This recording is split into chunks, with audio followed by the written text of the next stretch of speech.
Good evening, ladies and gentlemen. Thank you for joining us tonight, this evening, for this special edition of HR Mentorship Learning Series. And we have a very powerful facilitator for tonight.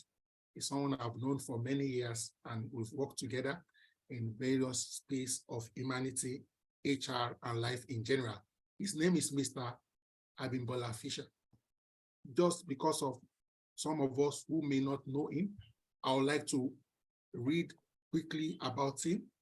Currently, Mr. Abimbola Fisher, is the group head, Human Capital, Innovate Solutions, and he has been operating this capacity in the last 3 years or thereabout.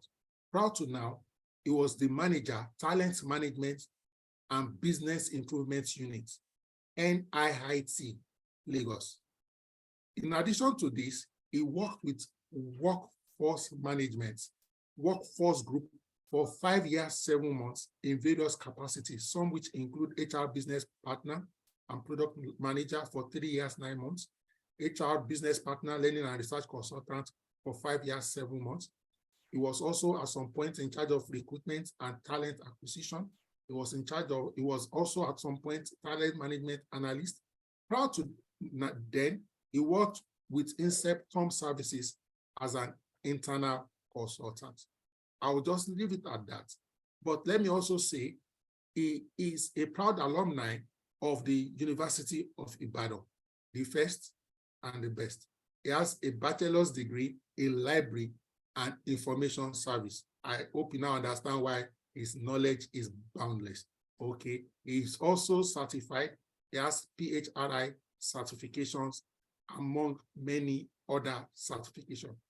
This evening, Mr. Abimbola Fisher will be speaking to us around a topic he has titled Optimizing Learning at the Workplace. If you are ready, we are. Without much further ado, we hand over the virtual lecture to Mr. Abimbola Fisher. Let's show him some love virtually using all the relevant emoticons and emojis. You have the floor, sir. All right. Thank you very much, Mr. Adeosun. You've been our Oga and our inspiration in this space in the past years that I've known you. Thank you for leading us, and thank you for always wanting to put us in the right direction. Also, thank you for what you're doing for the community in terms of this learning space that you've created and the impact that it has made. Just like I mentioned before we started the session, I've learned one or two things or a lot of things in the numerous or in the different sessions that have happened in the past, especially on your session on frameworks and SDV session on talent management and the 9 grid and the likes. So thank you very much.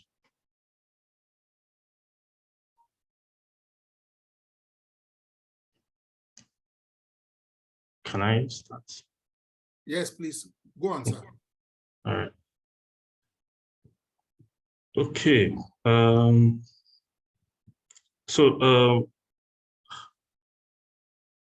This topic that I'm going to be speaking to was born out of a conversation that I was having with Mr. Adeosun on some things that have been going on in the learning space, and especially looking at how we've been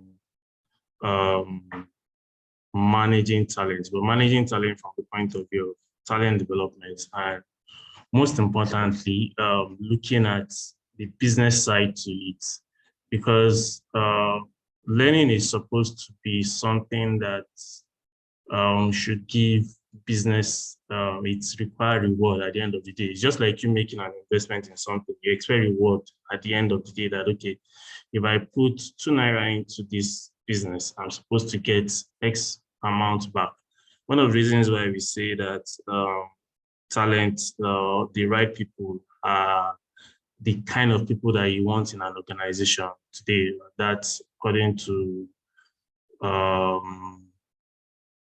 what's his name now? I think, no, not Larry Busidi. One of them mentioned that, sorry, Jim Collins.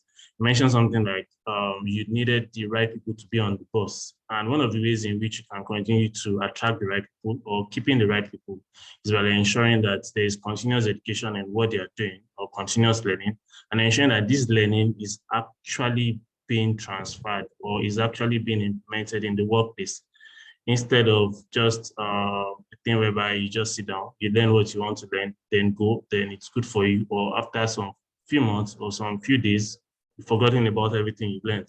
So today we'll be discussing some of these things and also looking at how we can ensure that we run a watertight process so that whatever investment that business had made in human capital, it can actually appreciate and get the right benefit for it. So this is something that I saw, and it speaks to something that I would want to spotlight on. So it says that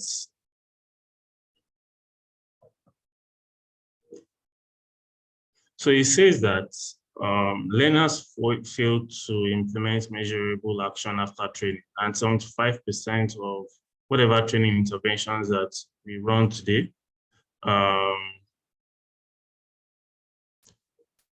have some bit of positive experience. But at the end of the day, you end up finding out that, yes, when you look at the happy sheet or the smiley sheets, everybody tells you, oh, the training was fantastic, the facilitator was good, it was engaging, it was all right, the food was great for people that go to eat food during training.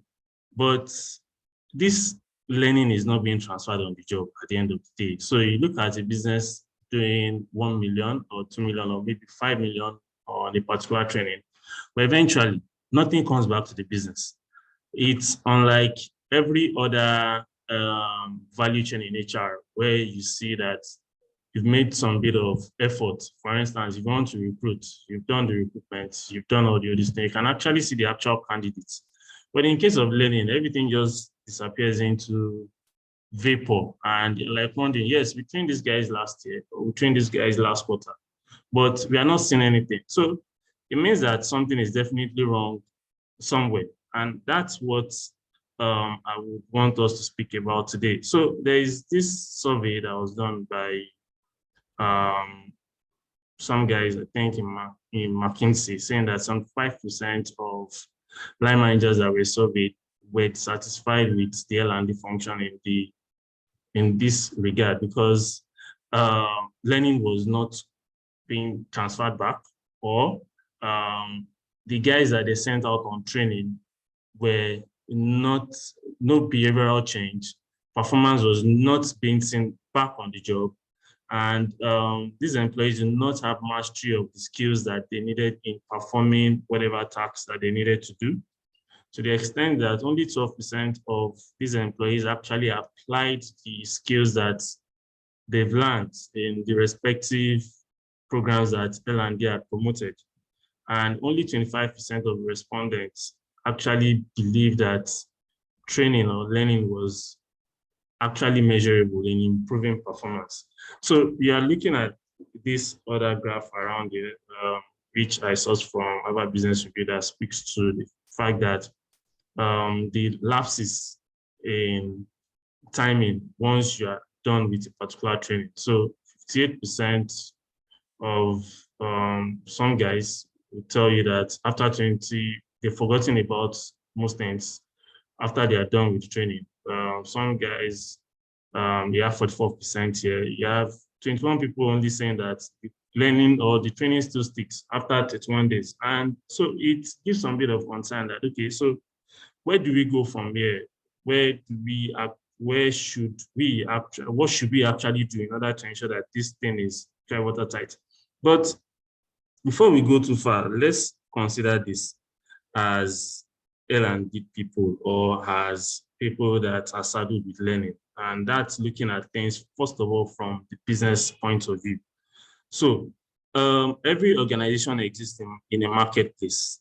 So right now, our various organization has a marketplace where it is playing in, or in a sector where it's playing in.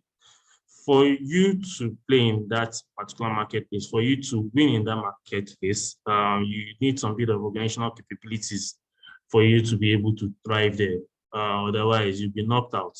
Now, for these organizational capabilities to be, for you to be able to get these organizational capabilities for you to succeed in that space, you need employee competencies, and competencies are found in different ways. We look at the concept of build, buy, borrow, and all of those things. So competencies come in different regards, and the core of these competencies, which is knowledge, skill, and attitude or attributes, are things that can be learned, or things that you can simulate. You can actually look at an organization today and say, okay, this organization is going to win this particular world that is in this part, in the sector that is playing in, based on the kind of people that work there. And people, not just the kind of people, the kind of insight, the kind of information, the kind of knowledge, the kind of ideas that they come up with. Those are things that give back to those capabilities, which eventually helps them to win in that particular marketplace. But there's a twist to this. Once this marketplace shifts, it means that your capabilities that help you to win in that particular marketplace must shift as well. So, and if those capabilities that is helping you to win in that marketplace, if it doesn't shift, you end up being a dinosaur. You end up being relegated to the park. Your business ends up becoming obsolete. Now, for you to continue to thrive in that space, it means that your employees must also move alongside in that direction. Otherwise, that business or that organization will not be able to compete favorably. And to sum this up, I like this quote by Liz Gessler, who used to be the former CEO of IBM. He said, the marketplace is driving force behind everything that we do. So as learning people, when we want to engage or want to get things done, let's first of all take a sit back, look at where we are, look at the business, look at the environmental factors. Let's do some bit of personal analysis and try to uncover a lot of things that is going on in our marketplace. That will give us some bit of idea into how to build the right capabilities that will help us to win in that space. Now, one of the things that we'll be looking at today speaks to some concepts that was developed by Pollock and his other friends around looking at the 6 Ds on how to ensure that learning is watertight. But I'll be speaking more to it below. But sorry, a second, please. I need to sort of.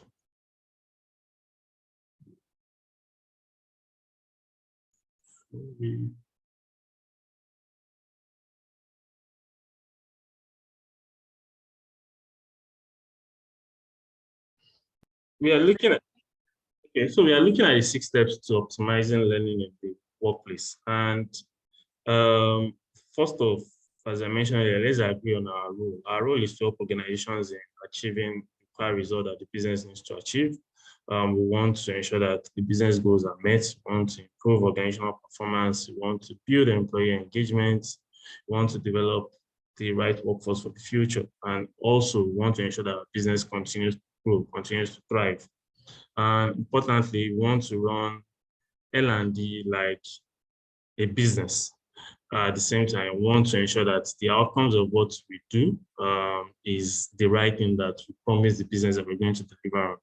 We want to also ensure that we do these things well and at minimal cost, or the cost value around it must be commensurate in such a way that business is not being strained. So one of the things that we need to understand is that The different purpose of learning is, first off, it helps us in ensuring that our people get to do their jobs better. Our people have the required skills in achieving the desired results for that the organization expects them to achieve. Those skills are expected that once they get those minimum competencies, they're able to run the business effectively. We'll be able to ensure that the 20% in the 70-20-10 principle is being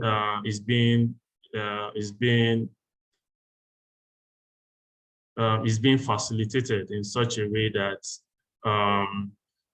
they get to learn things. There's some bit of cross-pollination of ideas and new insights and new knowledge amongst the guys that they are working with, or amongst colleagues.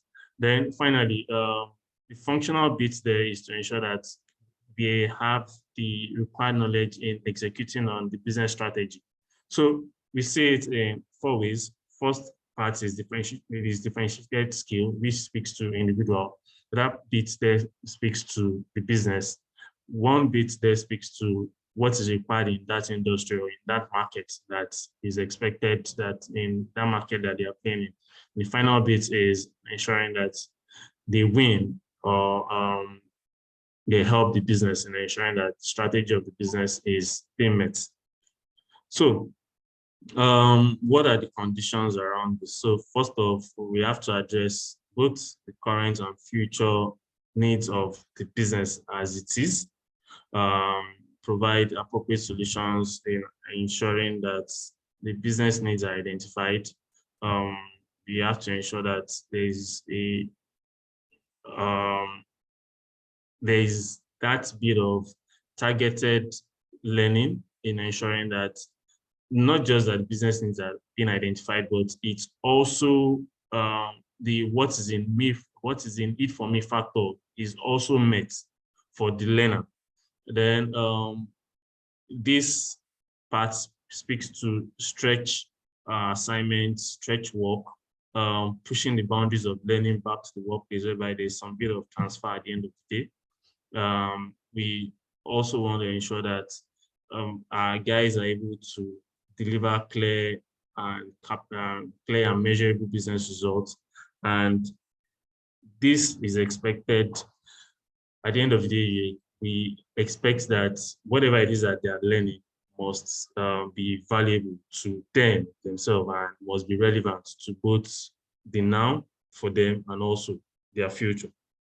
And if you notice in all of these things, the business side is at the forefront of it. So it's not just that we are sending you out on training, or we are ensuring that you do some bit of training to ensure that you just you are getting the required knowledge that is expected of you. We are ensuring that you are getting this knowledge for the sake of yourself and at the same time for the sake of the business. So business is at the forefront. Sorry to say this, because most times when you get to tell people that it's the business first before the employee. Now, this is another conversation entirely. Most people will say, okay, take care of employees and all that. But the question I may ask is this: the business folds up today, the employee would move on. But if the business continues to thrive and it's a business that is actually for the employee, employees would always have a way in ensuring that the business get the right value. And at the same time, business is also delivering on the required promises to both the employee and the shareholders or the investors of the business. So our role in the workplace as learning professionals is to ensure that we are not just bringing tools and calling people out to classes or telling them that you must learn this, or that we've created this LMS for you, or you are supposed to go for this class or for this session. our role is ensuring that we are at the forefront of facilitating and improving business results. And I think that beyond performance management and likes, the value chain of HR that actually connects more to strategy, that actually connects more to change management is L&D, if you ask me, because it's L&D.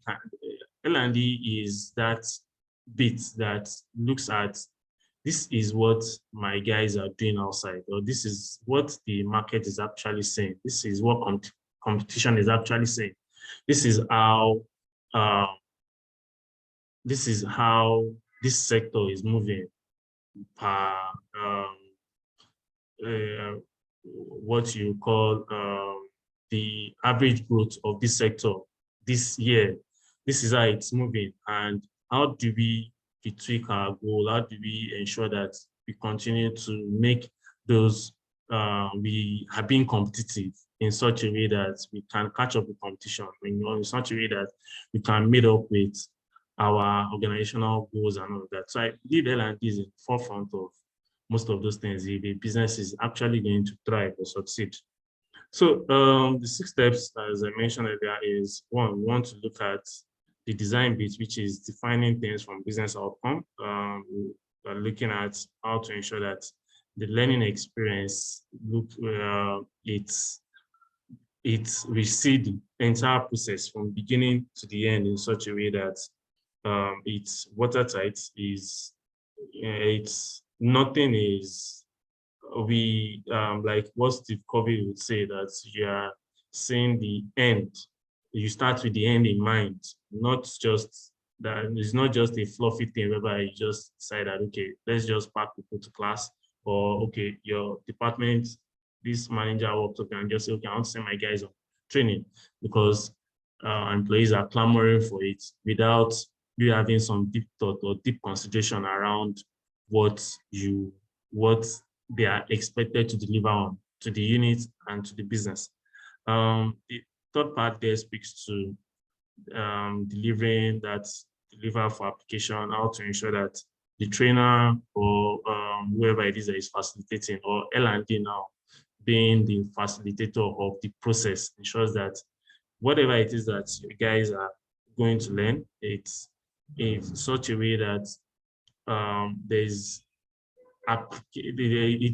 application oriented, in such a way that the learning is structured, is broken down in such a way that the participants are able to take something home to go and apply back on the job. The fourth part there speaks to driving follow through and deploying the active support, and finally documenting results and all of that.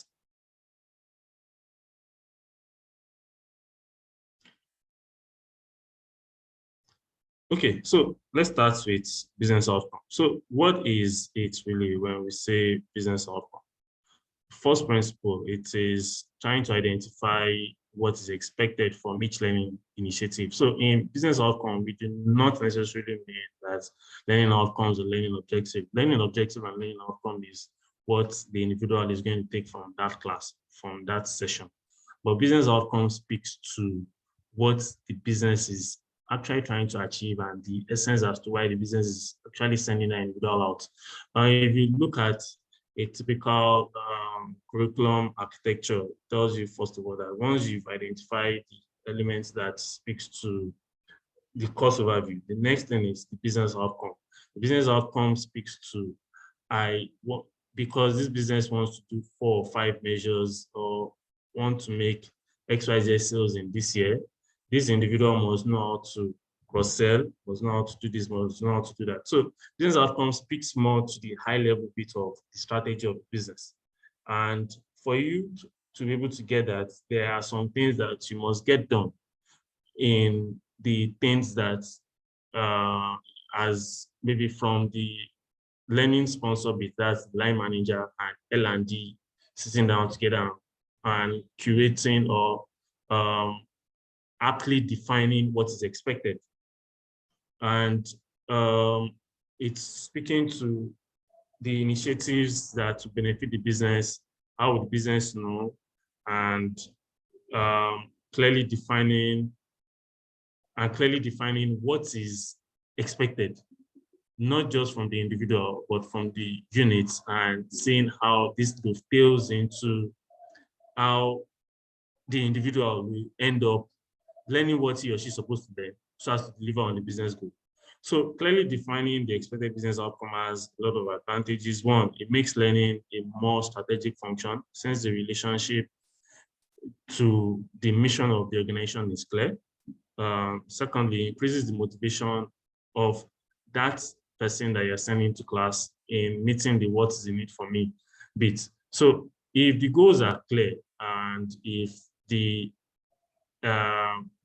goal in sight is clear for the learner, it kind of like makes the individual a bit motivated to saying, okay, I think I'm going to go for this class because once I'm done with this class, this and this and this is what would, beyond beef to my own benefit in terms of what I've learned, I can actually see a direct line of sight between what I am doing and what the business is going to achieve at the end of the year or at the end of that quarter, or what the business is expected of me to deliver.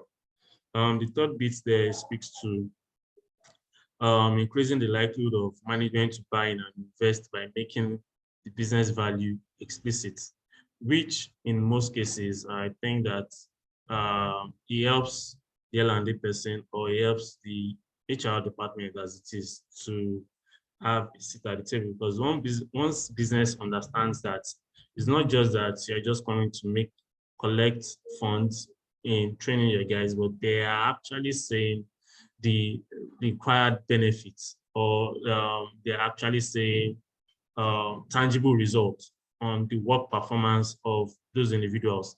By the time you go back to make business in telling them to approve a budget for you of X amount, maybe in next quarter and all of that, it's easy. It's easy for business or for management to sign off immediately because they can actually see the value. The value is explicit. It's right there in their face. And you can also make those justifications as well that, okay, when we sent the last time when we made this budget for this particular thing, these are the behaviors that have occurred, these are the changes that have occurred, and these are the things that, that we are seeing in our business. And the fourth part is it calls attention the shared responsibility of learning and line managers, because if we look at the 70-20-10 bits, you know, people, 70% of what you learn is on the job. 20% is learned from your line managers, your peers, your colleagues, and so that's bit around the shared responsibility. Because I know some line managers actually do not like to have, do not actually like to have conversations with their people. I've seen a situation whereby line managers would rather just want to send emails and just communicate directly. This and this is what I want to do. But the bit around the employee engagement bits, because most times it's being pushed to HR. But once line managers understand that there's a shared responsibility of learning between what the guys in your team are learning and what is expected in order to drive business results and all of that, it creates some bit of mutual trust, mutual work relationship, whereby we're able to hold that person. We're able to hold that person accountable for what the person is going to learn. You're able to act as a coach. You're able to ensure that you can actually say at the end of the year, maybe doing appraisal and all of that, and they're trying to rate you. Maybe they are running a 360 multi-rater and your downline can actually say, okay, my manager actually supports my work. My manager actually gives me a heads up on what I need to get done and all of that. So we are going to be looking at steps in ensuring that you identify this business outcome. So this is the outcome planning wheel, which speaks to one, what business needs are supposed to be met. So when you are trying to define business outcome and all of that, the first bit is you have to ask yourself this question: what business needs are we supposed to meet? So what is our goal for year 2023 in this supply chain function? What are the gaps that currently exist in our guys in meeting up to it? So once you know what needs are going to be met, then you move on to the next step, which speaks to, by the time I send this person out on this training, what am I expecting this person to do differently? So it's different from, okay, this person can type, or this person writes fast, or this person writes well.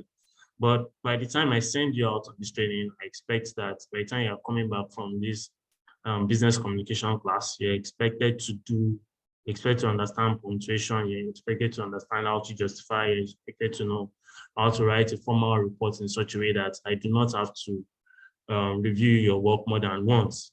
You understand? So all of those things are captured in what you want to define as a business outcome. Sorry, that was just an example.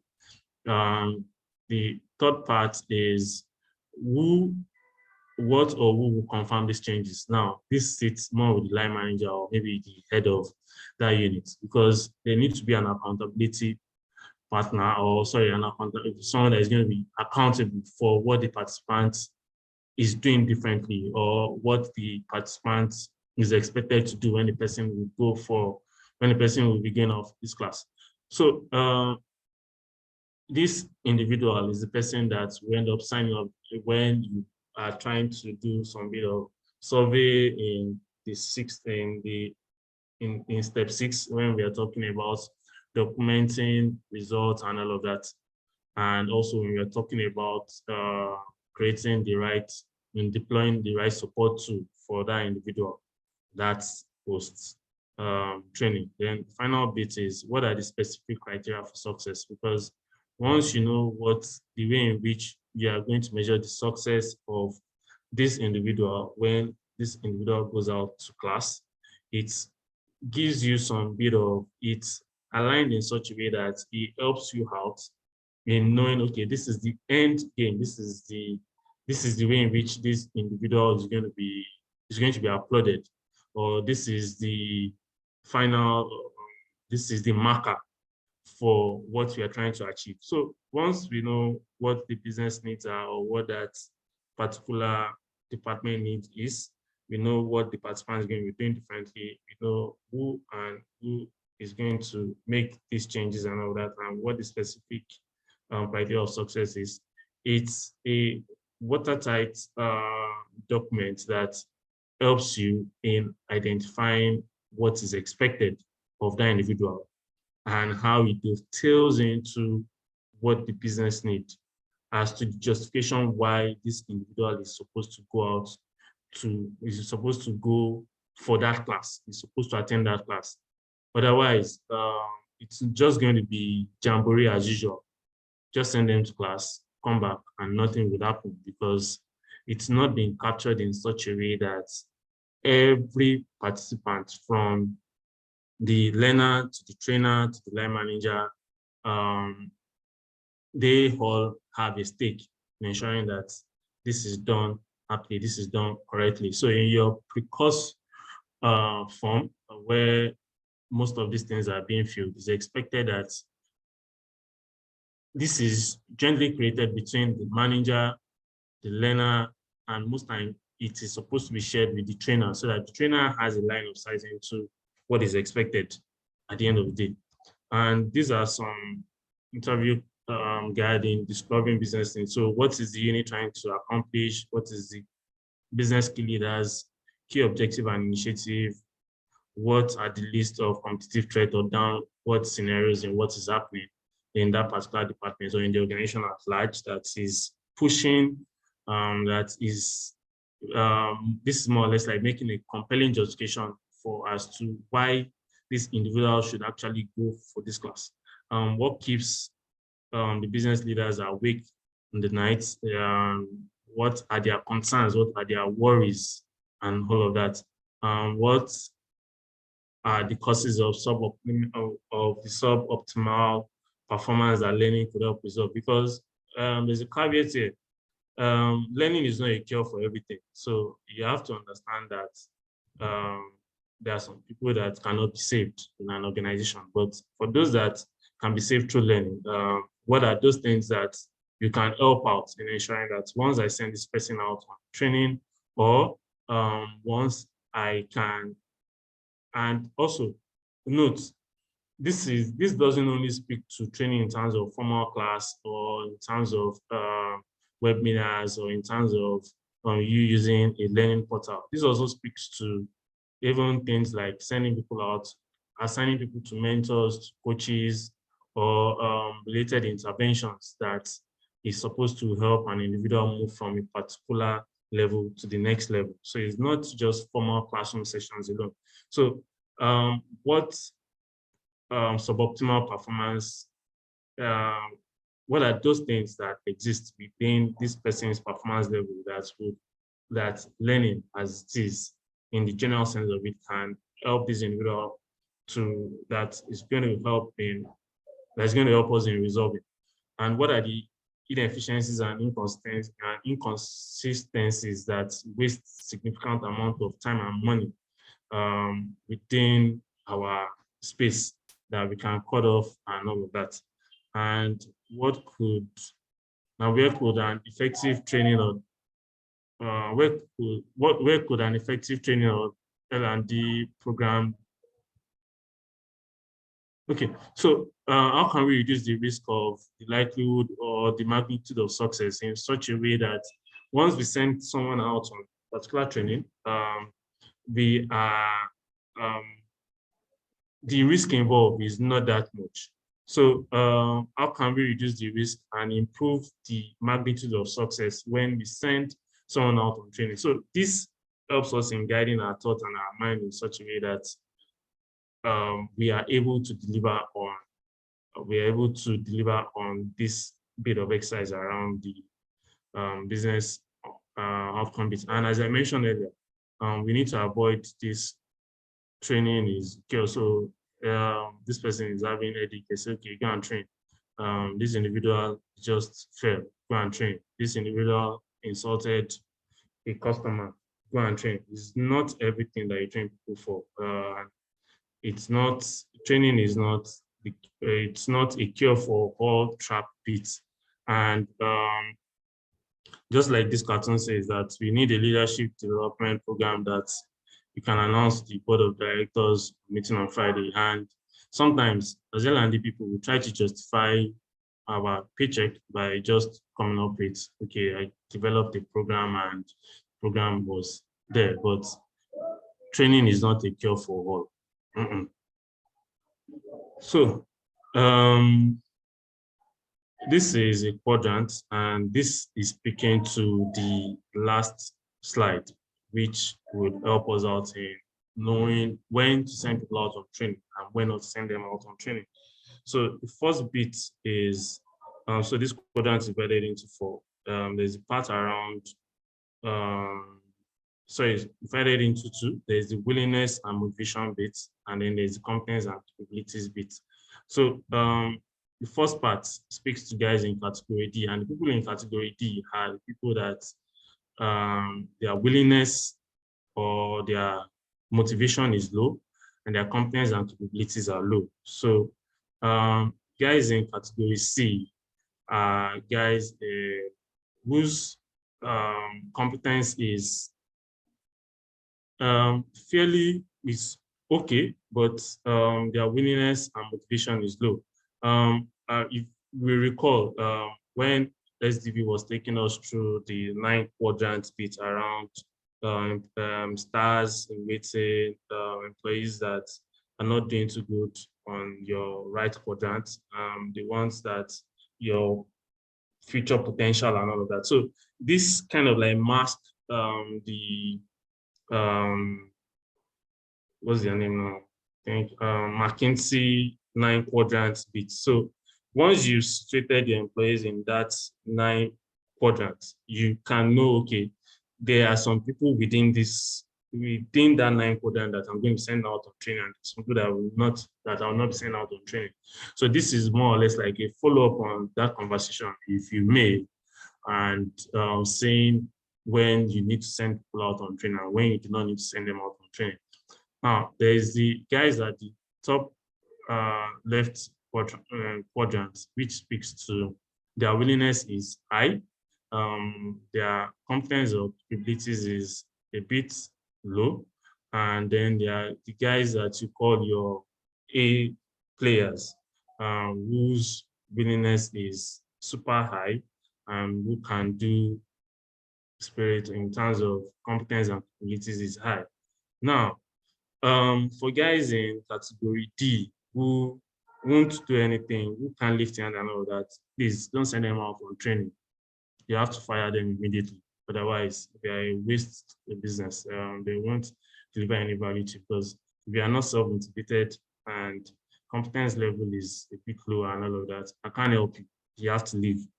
The guys in category C, you have to invest, counsel, provide resources, material, tools, and all that. So those are the guys that you can actually begin to patch up and begin to help out in such a way that can move them from category C level to category A. And the guys in category B, who you would want to pour your stars in weighted, are individuals that you then can now invest in their coaching, their mentoring, providing the right support, providing the right performance support in order to move them from B to A. And the guys in A are individuals that you want to always put on, that you want to always put them on stretch assignments. You want to do some bit of stay interview with them. You want to motivate them. You want to engage them with more responsibility. You want to promote them. You want to ensure that they are key, because they are key to your business. These are the guys that are actually giving you the necessary, the competitive advantage that your business is actually thriving on, because there's the Maslow's hierarchy of 80-20. So I would want to believe that these are the 80%, sorry, these are the 20% guys pulling the weight of the remaining 80%. So you want to motivate, you want to engage, you want to give them more responsibility, you want to promote them. They are your stars. They are people that you want to bind by all means, ensuring that, don't worry, whatever it is, will continue to keep you. Now, the true measure of success for corporate training and development is the extent to which we can enhance the value of the organization's human capital and help it in achieving its mission. Otherwise, if this is not there, if this is not being harnessed in such a, if those guys in category A, if it not harness their potential in such a way that they continue to drive value to the organization, the business will not be able to achieve its results. So you want to look at guys in A and category B. Those are the people that you're supposed to invest training. Those are the guys that you're supposed to invest the required learning or the required investment, ensuring that they keep moving, they keep challenging the status quo, they keep ensuring that the business is getting the right, they keep ensuring that the business is continues to thrive in their respective function. So, and most times when L&D guys sit down, when line managers sit down, you see we come up with a fantastic course, and then we expect a miracle, and then we come with a fantastic course, a fantastic insight or a fantastic idea. Then at the end of the day, we expect a miracle to occur. We expect a miracle to occur in order for us to get a result. So there is the gap that exists when between when individuals go to class and how results actually takes place. So according to this cartoon as well, saying that I think you should be more explicit here in step 2, because most times when individuals come up to us, especially our employees, when they walk up to us and say, oh, I've been in this organization, I've not been trained for the last 2 years, last 3 years, last 4 years, and likes, we actually sometimes as L&D people, we are kind of like sentimental in most of the things that they say. And we want to look, okay, so what are the next thing? Let me just put up a course for you. I'm going to discuss your line manager and all of that without ensuring that this is supposed to tie to business. And even institution whereby we've done all of that and still yet, a particular gap exists with, let's say, the guys in C and or the guys in B, you want to move them to A, and then you send them out and you expect that at the end of the day, a miracle will occur and then they start getting results. It doesn't work like that. And that leads us to the next step, which speaks to designing learning as a complete experience. So what does this mean? And there's a question that one of my guys there used to ask, which is, when should a course certificate be issued to participants? Unfortunately, we can't omit. I've wanted to hear people's opinion on this, because most times when you're done with a particular class, everybody rushes and then think that we just want to just get a certificate and run away. There was a particular training that we did for one of these banks some years back. And when we finished that session, one of the participants or some of the participants did not stay to the end of the class. And so it was, I think it was a 3-day session, I think. And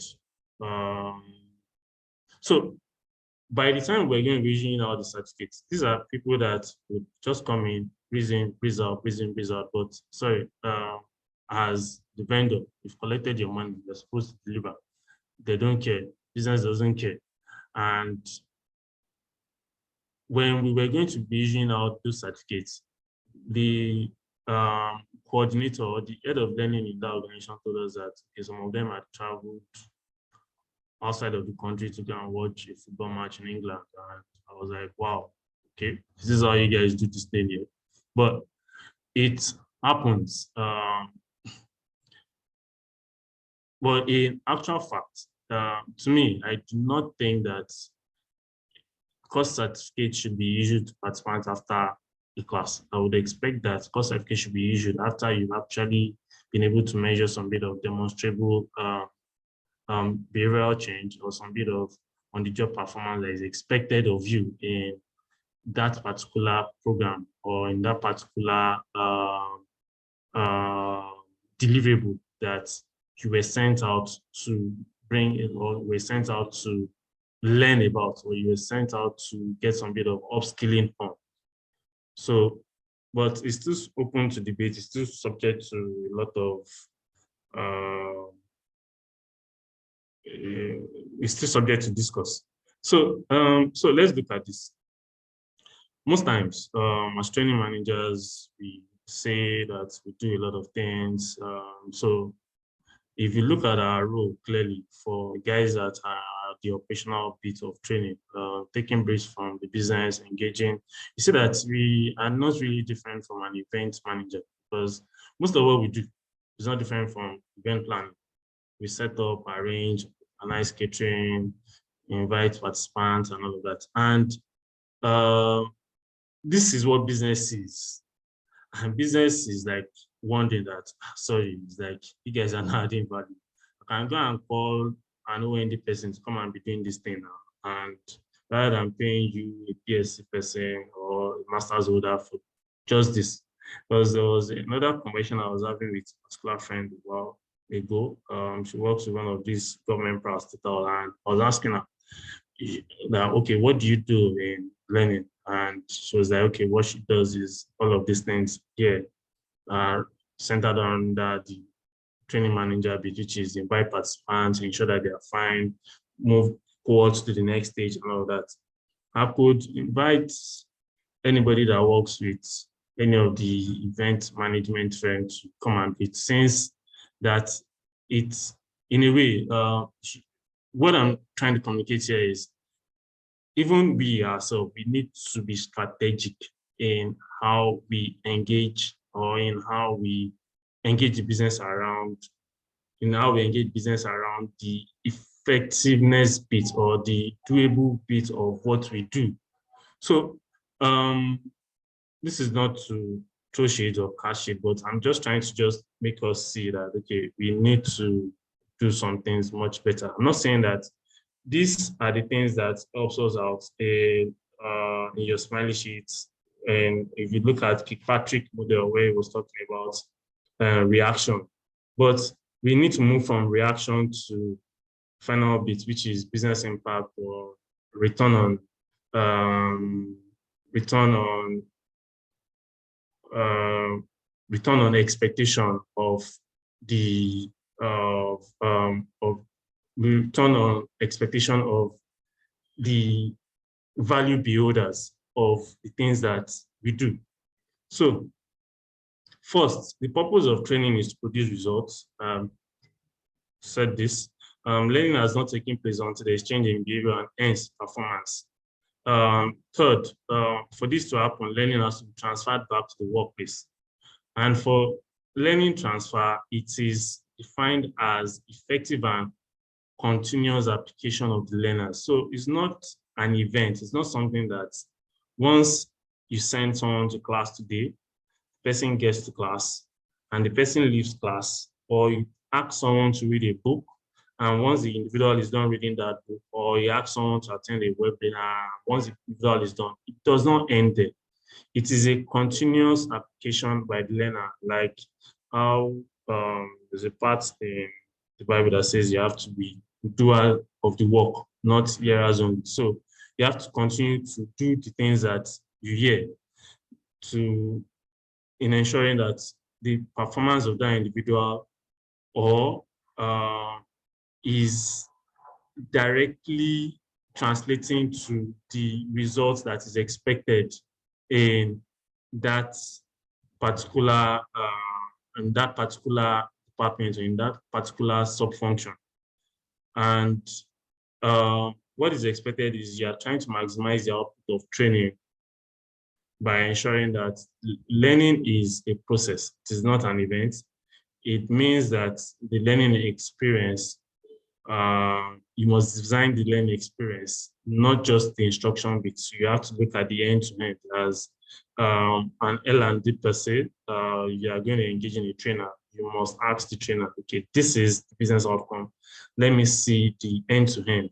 I think if you look at the IDEA model around the part around design, it speaks more around how to ensure that the learning experience, you look at, okay, these are the nature of the guys that are coming to class. This is the way in which the classroom is going to be. This is how I'm going to, if it's going to be instructor-led, this is how I'm going to ensure that the instruction is being passed. If it's going to be me using videos, me using different case studies and all of that. So you're looking at the complete learning experience of those individuals, factoring in their motivation, factoring in their the generation in which they are coming in from, factoring in quite a lot of things, factoring in the transfer that is supposed to take place, even to the surveys that is going to be taking place maybe some weeks after when the training has been conducted. Research has shown that what occurs before and after the formal period of instruction is as important, if not more important, than what happens in the course itself. So you're looking at the before, you're looking at the pre, you're looking at the post of that learning intervention. And I mentioned earlier, you're looking at the learning style, you're looking at the prior experience, you're looking at the motivation, you're looking at the expected value, the expected return on investment or return on expectation of the organization. You are summing everything together in ensuring that you are able to score early successes. You're able to work around the competing priorities. You're able to set reminders on what individuals should do properly. You've even add the plan of job aids and workflows or studies or posts, other interventions that is going to ensure that the learning is practically reinforced in such a way that the individual is able to pick the right, is able to get the meat out of that experience. And importantly, the application of what that individual is supposed to translate back to. So you are not just picking off person's head or all of that. You are actually looking at demonstrable skills that the individual is supposed to imbibe while coming in with, or while designing the complete experience, because those are the things that will eventually translate to results for that unit or for the organization. So the transfer matrix speaks to what happens before, during, and after. And there are three partners that helps in facilitating this. You have the manager, you have the trainee, and you have the trainer. So the matrix kind of like challenges learning organization to think more broadly in terms of what influences learning transfer and when. And it specifically helps in drawing the right attention to one transfer and subsequently results of what happened before and after. And that's why most times when you go for, and some trainings are being conducted, it's always expected that you set a pre-test to understand where the learners are. Because once you understand where the learners are in terms of their understanding of what that particular subject matter is, it helps you, the trainer, or it helps L&D in advising the trainer on, okay, this and this and these are the gaps that exist with this particular set or this particular individual. This is how we are going to now move this to this, which is the post-test. Now, most times, some organization conduct, or some facilitators or some trainers conduct post-test immediately after. I would think that the post-test should be conducted maybe weeks or maybe months later to actually see if there have been some bit of changes that would have occurred. And the paradigms around this is one, phase one, which is prepare, phase two, which is learn, phase three is transfer, and phase four is achieve. So this is how it works. Now, before you are doing, which is around preparation, you are doing preparatory reading and other assignments, which they get to send you posts, pre-read material, some pre-evaluation and all of that, or case studies where you're supposed to read and come to class. And most times, like a lot of people come to class without reading those pre-read materials and all of that. But now, this is where line managers are actually supposed to come in ensuring that their guys do the needful. And that's why, as I mentioned earlier, the outcome planning bill is important in ensuring that some of these things have been documented and have been done properly. So the line manager is following through to the end, or the sponsor of that individual is following through to the end in ensuring that whatever it is that is expected, that individual is doing what is expected. So they're looking at needs analysis for the pre, whereby, okay, this is the gap that currently exists. Looking at course design, the evaluation plan, the invitation, the marketing, meeting with the manager, background reading, and all of that. During the learn bits, you're looking at the structured learning, which is either classroom, instruction, discussions, simulations, exercises, role play, and action learning, which is supposed to reinforce that, okay, instructions that is expected, that the individual is supposed to imbibe. Then the transfer bits now speaks to goal setting. What would the participant do differently after this particular learning has occurred? What are the follow-through bits? Who are going to be their accountability partner? Debrief with manager is very, very important, because the manager is expected to, because if you look at it closely, it's actually the manager or line manager or the project sponsor that actually send that individual out on that training. So I want to know what I send you out on. So I'm expected to get some bit of debrief from you. Teaching others, some organizations do this. They expect that when they send you out on training, so that that thing will be able to stick They expect you to do some bit of train the trainer, whereby others can learn from those things that you've learned. In that way, it reinforces what you've learned. It also helps you because once the practicability of it or the application of it, which is first bit around you teaching other people, helps you in retaining some bit of that learning. The other part around it is deliberate practice, which is you have to continuously do it. And reporting your progress, reflection, and collaboration. And going to singular reflection here, because when you're in a reflective mode, your mind, your brain is actually working.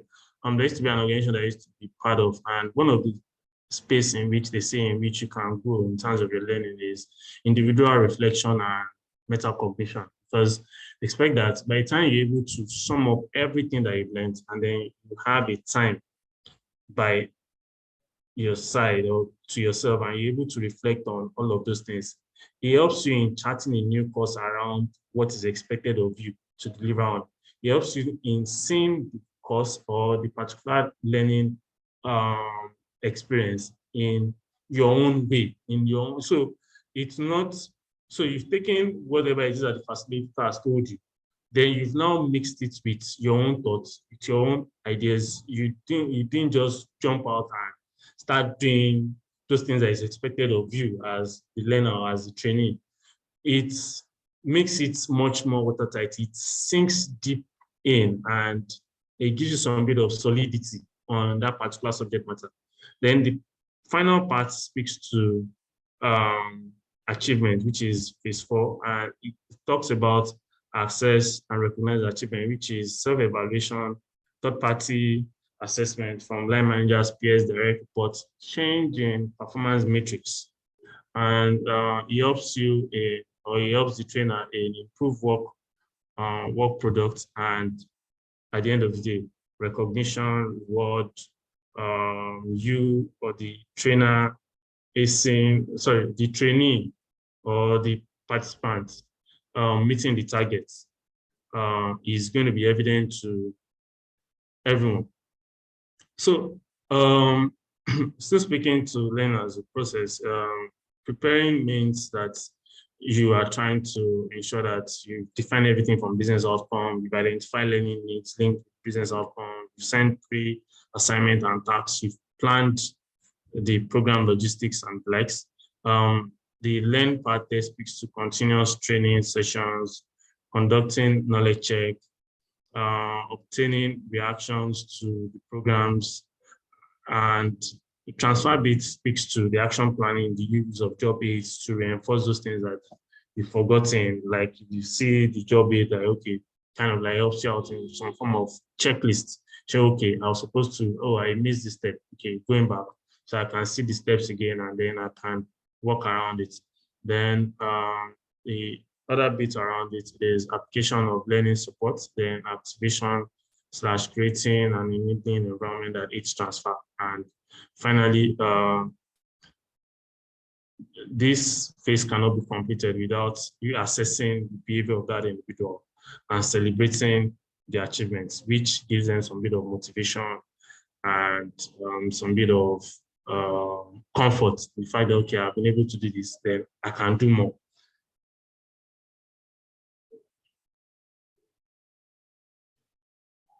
So again, going to the third part, which is centered around delivering for application. So how do we deliver learning with some bit of application focus? Hello, can you still hear me? Am I still on course? Because yes, please go on, sir. But sometimes some of these things looks quite monotonous. It looks like you're in your own world. Okay. All right. So now something actually exists here, which is when individuals are done learning, you see this big gap, or this big vacuum that exists, and it's expected that once you are done learning, yeah, go and jump and do the work immediately. You are sent you out on training. what are you still expecting? Go and do the work. But it doesn't work like that. And while some people are trying to ensure that they get the work done from training and all of that, becomes that it reminds us it reminds me of those classes that we used to add then that we had then in primary and secondary school, where the teacher will come to the board, solve one mathematics equation in such a way that it looks very simple as example, that then now gives you guys and it gives us a test to do, and the test is now hard than the real work, and you are sweating and all of that, and you're like wondering, I was in class now, this is what this man said, this is my own end, I'm not able to meet this same class exercise or this same assignment. Now, delivering learning with an application-focused bit helps us in bridging the doing gap.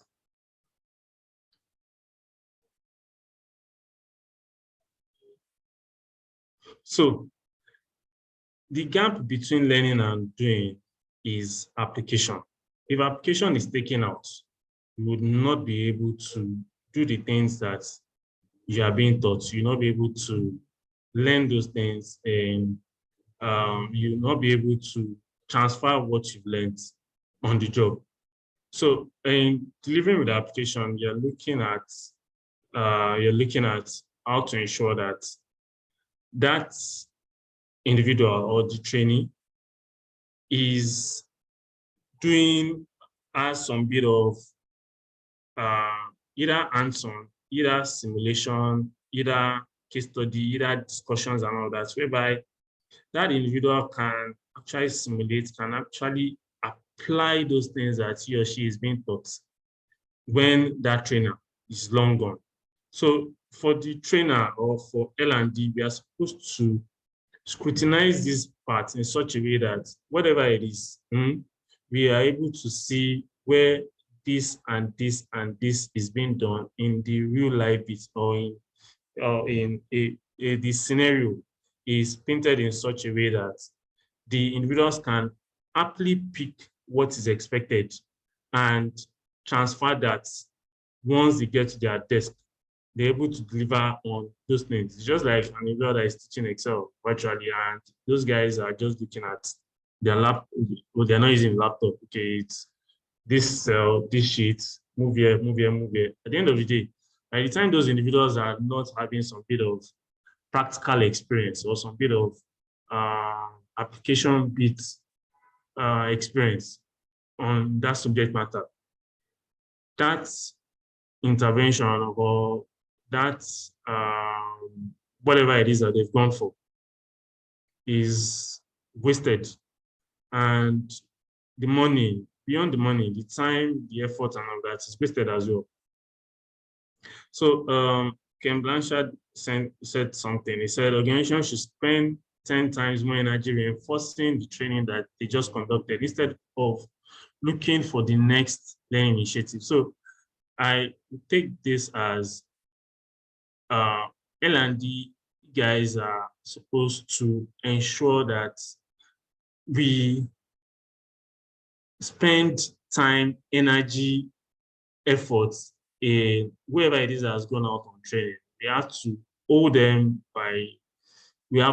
and tell them to start applying whatever it is that they just came back from class to do. It's not time to start, okay, we learned all of this concept, then we are good, we know it. You have to start applying those things that you know immediately. And because most times for L&D guys, we have a scorecard, which is you must do these numbers of training, these numbers of this and all that. But sometimes we have to also take a sit back and actually ask ourselves, how effective are these things at the end of the day? The effectiveness of our work is seen in the actual results that our guys bring to the table, or behavioral changes, or results or performance of our guys when they are done in maybe in that space, or maybe that week, that month, or that quarter, or that year. Because those are the things that should actually give us more joy than just churning out learning initiatives or learning intervention. So what are ways in which we can develop an application focused bit. So first off, practice, practice, practice. So in class, ensure that there's a lot of practice embedded in that particular learning initiative that your guys are going in for. Two, you have to motivate learners. You have to ask them what is the need for them. They have to tell you what's the need for them, because that's how you can connect their motivation to the end result of the business outcome and to what is expected of them to deliver on for the business. Ensure that the learner or the trainer gives you a lot of application-related content, not just theories and all that, but content that will ensure that the individuals in class or case studies or visuals that those individuals can relate to. And the questions as well should be questions that when that trainer is busy answering questions, it should not be virtual. It should be realistic in such a way that you can bring it home, such a way that you can apply it. The fourth bit is give feedback during practice exercises. It is very, very important that you give feedback, but it's very, very important that the trainer gives feedback by saying, okay, sorry, you didn't do this thing right, like this. Why not try it again? For individuals that use the gym, if you use an instructor and then you're trying to do a particular routine, they'll tell you, no, get the form right before you start doing some things. So it's the same way too. This individual is giving feedback by ensuring, no, you didn't do this thing. Well, yes, you got the answer right. But if you continue like this, you continue to shortchange the end result that you expect. So why not start again from the scratch and build it slowly in such a way that you understand theory, the concept, and all of those things around this discourse that we are having. 5 is embedded in whatever it is that the trainer or whatever it is that L&D is trying to engage the trainer on. It must provide transfer know-how on it. It's just like a manual that you get. You have to build in learning transfer into it. And 6, you have to make the learning memorable. 7, you have to prepare and plan for transfer. And 8, communicate what happened. So after the class, it's expected that a trainer should be able to do some bit of debrief.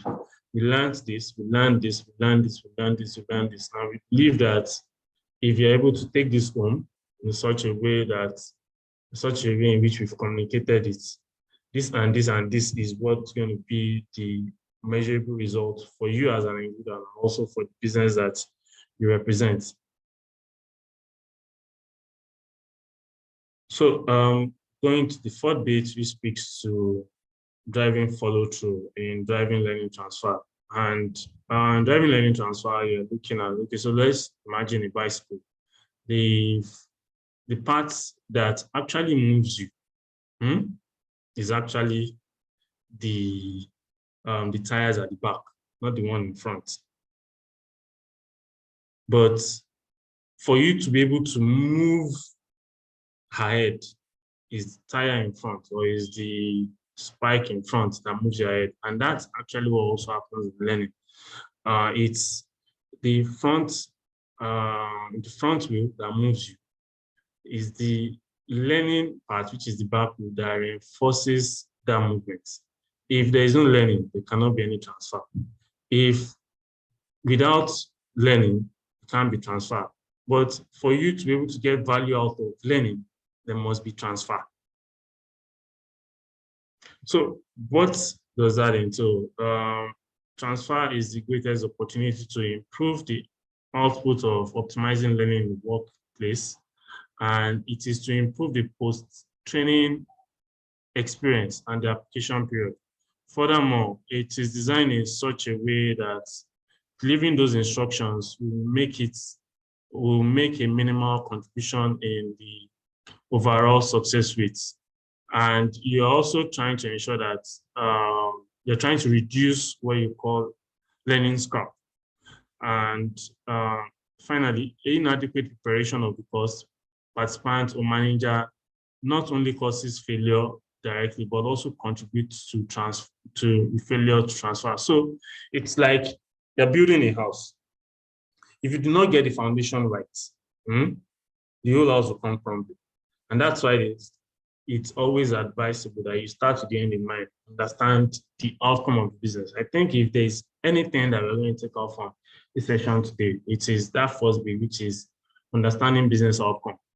Once that is done properly, transfer is easy, because if the preparation for the course, or most organizations do something, maybe they need someone to fill in the space for a quarter, they just come put someone here, some guys are going to class, you can join in the session, and then make up without having no clear plan, nothing.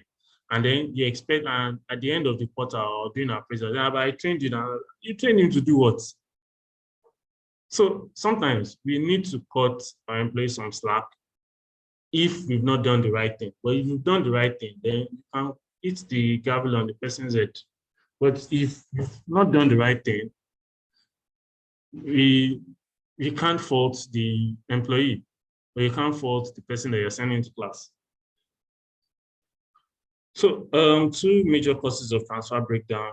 One, lack of shared responsibility, which most times is seen from the point of view of managers and L&D, because managers actually perceive training as the sole responsibility of the training department or L&D department. They do not appreciate the essential role that they have in ensuring its application. So this is where we as L&D people need to train managers, deploy some bit of intervention in making them understand that you are the person that hired this person that is training this person, you are the person that is going to praise this person, you are the person that is going to reward this person. So managers just send you to class, and at the end of the day, nothing happens. Most learning professionals perceive on-the-job transfers outside of their sphere of influence and accountability, which is wrong. It is within your sphere. I send someone to class, it's coming from that unit's budget, but you are the one facilitating it. That is how you can be a strategic partner to the organization. That is how business can actually justify why you are in that organization. So it is expected that you, as an L&D person, you're supposed to own that bit, because that's the only way in which we can actually optimize learning in the workplace. Most times they think that my job is to ensure that the program participants get the right content in the most effective way. I have no control about what happens afterwards. That's the manager's job. No, it's both the manager's job and it's both the L&D person's job. And in actual fact, the line and the L&D person of the learning organization are supposed to co-own the success or the failure of whatever training intervention that the participant is going in for. And just like you can see in this cartoon, these guys are sinking, and one person is saying that my end of the boat is not leaking. But sorry, both of you are going to sink, are going to drown. So it's not a function of, yes, my own part, I've done my own part, this other person not do his own part. If from the beginning you not check out the boat and all of that, both parties are going to sink. And this is actually what plays out in a typical organization at all times, or most times. So, so in solving this,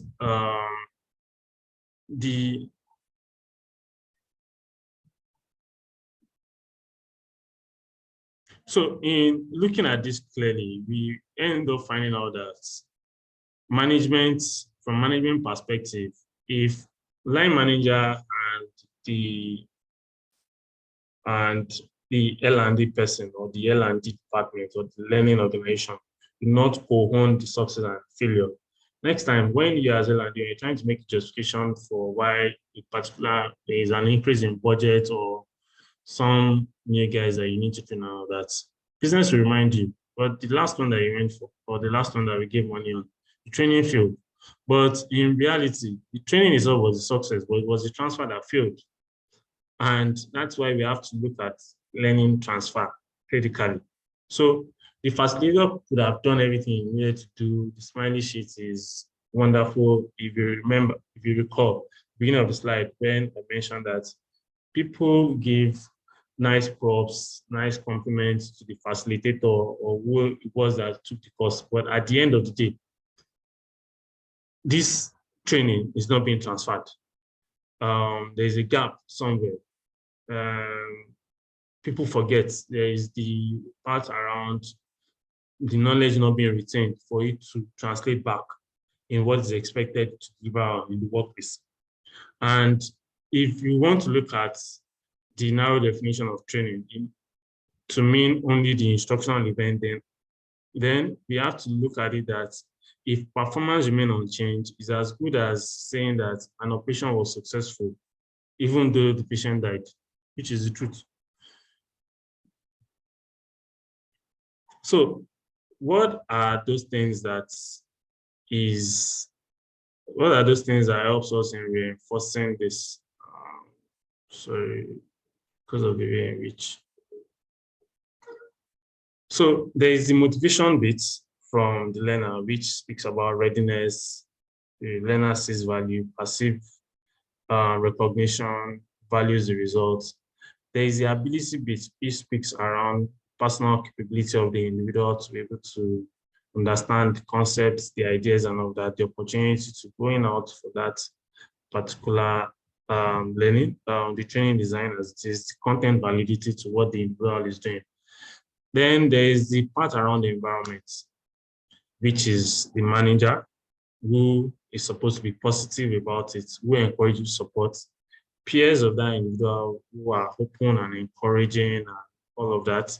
There's the consequences of you not meeting up to the expectation, which is both positive and negative consequences. Now, all of these things dovetail into what learning transfer is and how the results eventually come out at the end of the day. Because if there's the right readiness, there's the right confidence and all that, that means the motivation is high, the morale is high, this person can get it done, this person is a high flyer, understand concepts and all that, or this person is pulling or pushing his weight around stretching. The manager encourages you, gives you the high five that you need. Your peers are on point, that's the guys around you. And you know that, okay, this thing, I need to do this thing, I need to bring this thing home for my department or for the organization. It makes learning transfer easy and eventually would give you the right result or the right business result that business expects.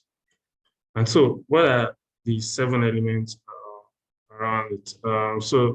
6 elements. So you're looking at the transfer climates, which I just shared, and the schedule of the events of the post-course period, reminders, accountability, feedback, and coaching, performance support, then the finish line bit, which is moving from, I just got this thing, but I need to finish. And the finish line is the fact that I'm able to transfer this on the job and or behavioral changes that occur while I'm doing it now, which is quite different from, so no longer being frustrated. Now I find joy in executing that task. I'm going to quickly skip this. These are just theories. So I'm going to move on to the next bit, which is deploying active support. So what does this mean? And why is this important? Now, why I decided to put this here is 15%, that's one out of, so I kind of like pop this out of particular article that I saw, and it says something that only 15% out of that 1 in 7 people that those guys interviewed actually saw that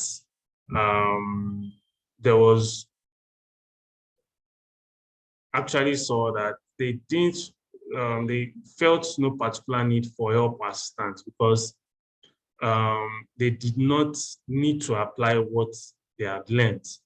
And it got me curious as to why. And most times in organization, we actually see this at work, and this is where learning scrap actually takes place. because people learn, they live. It's just like you looking at the FMCG. Maybe you are doing a product. If every time you send people out, so look at it like this, you are sending people out on training, you're sending people out to the manufacturing warehouse for them to get themselves put together, for them to get themselves better. And once they leave that complete experience, they still end up, or your product, or the product that has gone through the conveyor belt still comes out. Maybe you are producing plastics and all of that, and you find out that the cover is not there, and you are looking at only 15% of that, of the so-called water bottle actually have plastic. You're going to fire the supervisor in charge of that this thing, because you look at the person that this person is not being, is incompetent or is deficient on the job. It's also the same thing that happens as well in learning too as well. Because if only 15% of everybody that has been sent out on training comes back and there is a lot of learning scrap, someone must be held accountable for it. And that's why we as L&D people, we need to own this thing, the end-to-end of it. And how do we ensure that we deploy the right performance support tool? Now, studies have shown that when learning and development programs include ongoing support for learners, especially in the first few weeks of the transfer phase, they get a greater return on their additional investment. So, if as I'm living in a particular class and I'm provided with the right support, with the right tools to be able to reinforce those things that I've learned, it gives greater return, gives me greater joy. I'm able to remember most of those things, if not all, but I'm able to still retain 70 to 80% of the things that I've learned. And performance support can be defined as a helper in life and work, a repository of information, processes, perspectives that inform and guide planning and action. So in other words, it is speaking to the fact that whatever performance support tool that line managers or L&D needs to put in place, it should be something whereby maybe some bit of information on processes, ideas. It could be in form of you automating the reinforcement of what an individual has learned, so that those things will constantly be ringing in that person's mind, constantly be ringing in that person's head, because you are not looking at the event, you are looking at the end goal for you, which is transfer on the job, which is performance, which is behavioral change, which is we must meet this goal, which is our unit must do better, which is eventually our business must move from number 3 to number 1. And what does effective performance support for learning transfer actually look like, and what options are available? One, there is the hand-holding bit, which is an analogy to customer support and product support. There are materials that system-based people. There's a part around using Google as the internal knowledge bits, where you can sit down, look at knowledge management system, and the greatest performance support system ever is line manager. So when line managers begin to say that, no, I'm not fully involved in this, or it is acting to them shooting themselves in the foot. So you can look at this and then begin to see why most times the things that we do not translate to results, do not translate to behavioral change at the end of the day, because the right performance support tools have not been put in place. Now, performance support tools vary by department and vary by organization. So whatever way in which you can ensure that there are the right ongoing performance support tools in ensuring that the individuals are able to transfer what they've learned to the job. Please, as L&D guys, we should be able to provide them. And this is more or less like a program channel that illustrates the complete learning transfer, which speaks to meeting with the manager, preparing for the training, then the training itself, follow up with the manager, learning transfer and application, you assess the results, then there is an ongoing improvement program that goes on from time to time, that goes on from time to time, that goes on from time to time, able to reinforce all of those things that the individual has learned. Then finally, documenting results, you are trying to define the desired results in business terms to launching the program. It means prior before now, you must have agreed with business manager of what the definition of success would be. You must have clarified the expected behavior and changes and business drivers and share this with the participants as well. And so they know, okay, this is what is expected. So by the time you are doing your post-evaluation and comparing it with the pre-evaluation, the changes that occur, you can actually document and see, okay, these are the quantitative data that this is showing us. So you know that, okay, before you used to do 2, now you've sent out on training to do 10. Now you are eating 8. So you know that, okay, it's just some bit of gap. So how do we help you out in closing out on that, in that difference of 2? And that's where things like performance support tool and the line manager being a motivator and all of that is important, so that the individual will be able to close out on that -2 deficiency. Now, you have to collect the most relevant data from most reliable sources on program objectives. Based on the program objective. You must analyze the result conservatively, discounting the result factors other than training, because there are sometimes that there are some factors that individuals go out on training, come back, and it's not really training that actually improved them. It could be something else. So you must know when training actually played a crucial role in ensuring that these things are ensuring that there are changes, and when it's actually not, and that is what the data would show you, that okay, it was actually your training that improved this person, or it was actually your training, or it's a factor outside of training that ensure that this person started delivering on what he or she is expected to do. Then compare actual results to what is expected, then identify success cases and use them to illustrate program value reports to future participants and also to management itself, because it's important to showcase the things that you've done so that everybody will see it and know, oh, fantastic, this person is doing what they're expected to deliver, or this department is doing what it's expected to deliver. Then conduct a hard lesson session with the design and execution team, because it's important you do a bit of debrief on all of those things. So what are those things I've learned from this bit? How do we make it much better? And you must also document what went well should be augmented. So these are the things that do not go well. How do we make it much better? And what is not working well? What needs to change?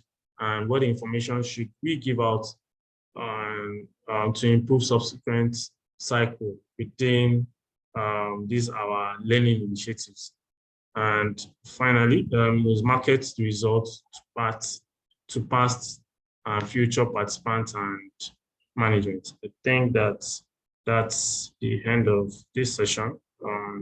Mr. Oluyemi, over to you, sir.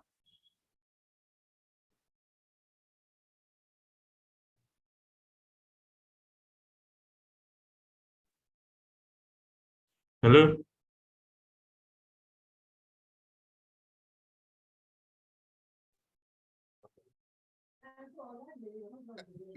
Hello, sir. Hello, Mr. Fisher. Thank you so much. Yes, sir. I can hear you, sir. Can we take maybe 1 or 2 questions so that No we can wrap? Just 1 or 2 questions quickly. We need to transit to another session now. Or 1 comment, just 1. Anyone? Quickly. Okay. I think I'm happy there is none because of the time constraints. I would like to say, Mr. Bimbola Fisher, you'll be back. This was second time is true. Okay, so we'll take it offline and I agree another mutual time. This is even way more insightful relative to the conversation we had the last time we met at that particular location. I'd like to thank you, Mr. Fisher, for your generosity, your magnanimity. You have demonstrated that there's a lot to be unpacked in any domain area of HR. Very few people have the kind of depth you have when it comes to learning and development and the other areas of HR. Thank you so much. We have to shift the timing, yet bent over backward, in spite of how tight it was for you. Again, I'd like to say thank you for what you do for the community and what you do for all of us. Ladies and gentlemen, it's time to sign out. We'll drop the invite for the next session, which is starting by 7 p.m.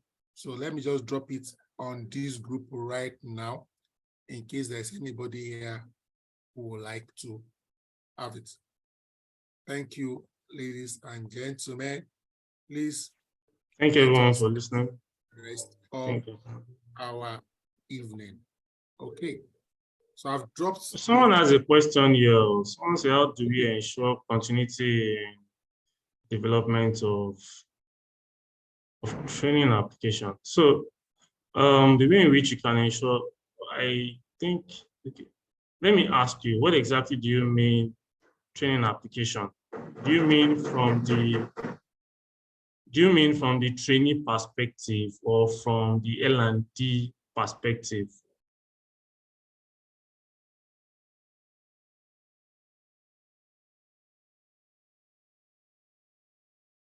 Okay, from the trainee perspective. So first off, in actual fact, it takes 3 to ensure that any training intervention is optimized. The learner, or that's the trainee, the manager, and then the trainer. If you put it on the trainee doesn't really care, because he's not really his line of sight to what is expected of the business is limited to what is expected to where the manager sits. So I would expect that it is the manager that is supposed to sit down with L&D to ensure that, as I explained earlier in the outcome planning review, in ensuring that whatever it is that I'm doing, first, what's the need for the business? How will I confirm those changes? What would this person do differently? How will I ensure that this person has met the required goal that is expected? You understand? So once you understand that, it changes the perspective entirely in ensuring that the trainee now understands what is expected of him, line manager understands what is expected of him, and at the same time, the trainer or the particular organization that is taking that training knows what is expected. Or that is for physical class. For other related interventions, maybe discussions, mentorship, and all of those things as well, that would also help out in understanding what is actually expected of that individual. Because we shouldn't see learning as just a situation whereby it's just when you go to class alone. No, it could be as simple as, oh, you cannot sell well, or you have some bit of challenges in this regard. Let me give you a book for you to read. Do you understand? And then we have discussions around it. And in the process of having discussions around it, you know the kind of insights that you glean from it. And from that, you're able to make the right behavioral changes and all of that is expected. I hope I've been able to answer you. Thank you so much, Mr. Fisher. Once again, we hope that with these few points of yours, you'll be able to convince and not confuse people that there's a lot to learn, even as we continue to learn. We need to end absolutely right away. Yeah. Thank you so much. See you on the other side. Thank you so much, sir. Thank you, sir.